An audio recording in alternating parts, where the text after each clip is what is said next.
का पहला अध्याय। एक समय की बात है, ऋषि ने तीर्थ में सैनिक आदि 88,000 ऋषियों ने श्री सूत जी से पूछा, हे प्रभु, इस कलयुग में वेद विद्या रहित मनुष्यों को प्रभु शक्ति किस प्रकार मिल सकती है तथा उनका उद्धार कैसे होगा। हे मुनि श्रेष्ठ, कोई ऐसा तप बताइए जिससे थोड़े समय में ही पुण्य मिले और मनवांछित फल भी मिल जाए। इस प्रकार की कथा सुनने की हम इच्छा रखते हैं। सर्वशास्त्रों के ज्ञाता सूत जी बोले, हे वैष्णव में पूज्य, आप सभी ने प्राणियों के हित की बात पूछी है, इसलिए मैं एक ऐसे श्रेष्ठ व्रत को आप लोगों को बताऊंगा जिसे नारद जी ने लक्ष्मी नारायण जी से पूछा था। लक्ष्मीपति ने मुनिश्रेष्ठ नारद जी से कहा था, आप सब इसे ध्यान से सुनिए। एक समय की बात है, योगी राज नारद दूसरों के हित की इच्छा के लिए अनेक लोकों में घूमते हुए मृत्युलोक में आ पहुँचे।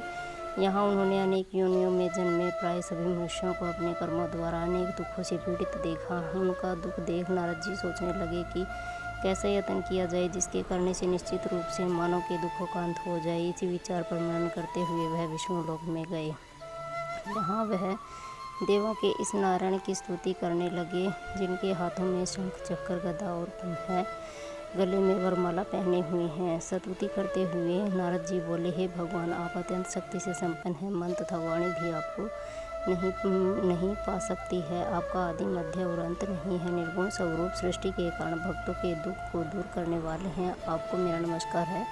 नारद जी की स्तुति सुन विष्णु भगवान बोले, हे मुनिश्रेष्ठ, आपके मन में क्या बात है? आप किस काम के लिए पधारे हैं? निसंकोच कहें।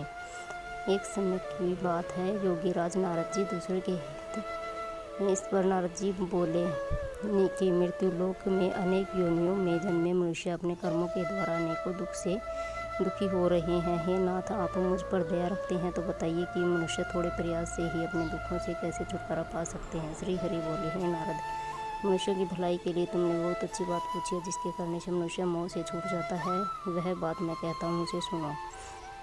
स्वर्ग लोक व मृत्यु लोक दोनों में एक दुर्लभ उत्तम व्रत है जो पुण्य देने वाला है। आज प्रेम वश होकर मैं उसे तुम्हें कहता हूँ।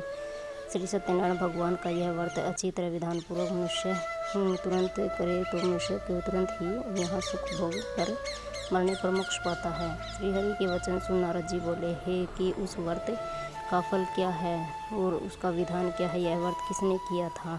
इस व्रत को किस दिन करना चाहिए? सभी कुछ विस्तार से बताइए। नारद की बात सुनकर श्रीहरि बोले, दुख व शोक को दूर करने वाला, यह सभी स्थानों पर विजय दिलाने वाला है। मानव को भक्ति व श्रद्धा के साथ शाम को श्री सत्यनारायण की पूजा धर्मपरायण होकर ब्राह्मणों व बंधुओं के साथ करनी चाहिए। भक्ति भाव से नैवेद्य केले के कर फल, घी, दूध और गेहूँ का आटा सवाए ले और गेहूँ के स्थान पर साठी का आटा, शक्कर और गुड़ लेकर वे सभी भक्षण योग्य पदार्थों को मिलाकर भगवान को भोग लगाएं। ब्राह्मणों सहित बंधु बांधवों को भी भोजन कराएं। उसके बाद स्वयं भोजन करें। भजन कीर्तन के साथ भगवान की भक्ति में लीन हो जाएं। इस तरह से सत्यनारायण भगवान का यह व्रत करने पर मनुष्य की सारी इच्छाएं निश्चित रूप से पूरी होती हैं। इस कलिकाल अर्थात कलयुग में मृत्यु लोक में मोक्ष का यही एक सरल उपाय बताया गया है।